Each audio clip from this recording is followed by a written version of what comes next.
Maycee Barber against Montana De La Rosa. So Maycee Barber in her last fight had a bit of a slow start, didn't she, against Miranda Maverick?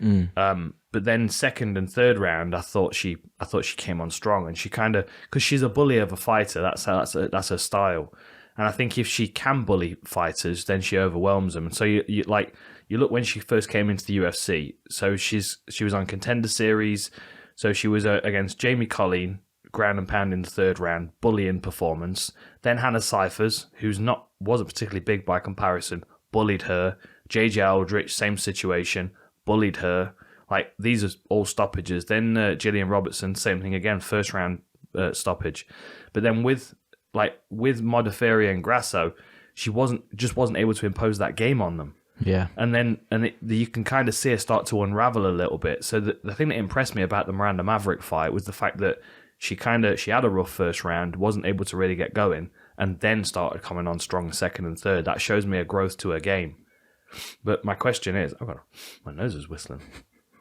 My question is, does Montana De La Rosa have the tools to be able to deal with her if she is being bullied?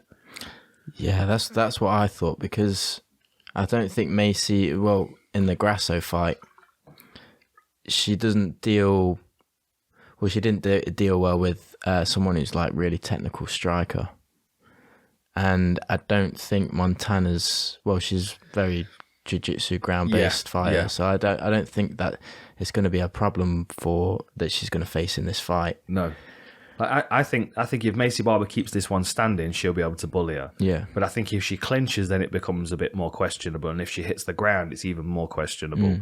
Because I do feel like De La Rosa's got the advantage on the floor, but then based on what I've seen of her wrestling, I don't know if she's going to have the ability to put it there. Like, if you watch her fight against Lipsky, the last one, like, the takedown she got her to the floor with was like, it was very kind of cumbersome and like change direction, and it wasn't particularly clean. And Lipsky's not the most difficult fighter of all of the ones in that weight class to take down. So it just like, she kind of made hard work of it, but then once she was on the floor, she was fine. So I think getting it to the floor is going to be the challenge for her here against Maycee Barber, which means that Barber can probably manage the distance and avoid that, because she is going to be, I think, physically stronger. Yeah. But then if De La Rosa hits the floor, even if she's on bottom, I think her jiu-jitsu will get her to top position. And then that elbow that she landed on Lipsky, she only needs one of those. You know, that doesn't even need to necessarily stop the fight. But if she cuts Maycee Barber, then that might affect her confidence. And if she does it in the first round, then Maycee Barber might feel like she was in her last fight, going back to the stool at the end of the first, being like, I'm going to have to get this one back. Yeah. You know? Yeah, I think it's going to be a good fight. I think, like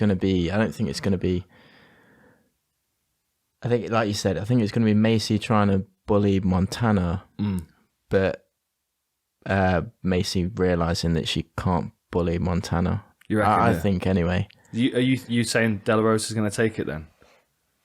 She's going to sub her? I did pick Maycee. Did you? Yeah. It's only because I think she's got the power advantage. And I think so. If it went into like a wrestling exchange, I think she'd have an advantage there. The only thing I would say is that Montana's good, like you said, has got the advantage if it does go to the ground. But I just think she's a bit more bullish and a bit tougher, and she'll probably be able to either get a decision win or get like a ground and pound finish or something. Yeah, I could see that as well. I can see Maycee Barber by decision, because I think De La Rosa, if it hits the ground, that's playing into De La Rosa's game a bit, and I feel like I could see her, getting knocked to the ground or getting taken down, and then being able to sweep Barber and take in top position, and then working her over with elbows and maybe attacking her back. But I think if Maycee's smart, she'll have Uriah Faber in her corner as well, and like they'll have done their homework. I think she's going to be able to manage this fight and the pace of it, and manage to gradually bully her instead of being a bit too reckless with it. Yeah, I think she got, especially in the Grasso fight, because they were even mentioning in commentary, she was really far away from her, but she was like throwing feints out there, and Grasso was just not falling for it at all, and I feel like she was wasting energy doing that. She doesn't seem particularly confident on the feet generally. No. She just, especially, I mean, against Lipsky as well, who's a decent Thai boxer. She was a bit like, don't really want to engage. And yeah. That's not going to be a problem with Barber because Maycee's just going to walk into her range. It's not getting clinched is what Maycee's challenge is, not giving up underhooks as she's throwing punches, because she is a little bit elbows up and a bit wild in that regard. So what we got, 9-2 for Maycee Barber, 12-6-1 for De La Rosa, 2-inch height advantage and a 3-inch reach advantage for De La Rosa. But then that makes no difference unless she's keeping them on the end of those strikes. 5 stoppages and 2 submissions for Maycee Barber, 1 stoppage and 8 submissions for De La Rosa.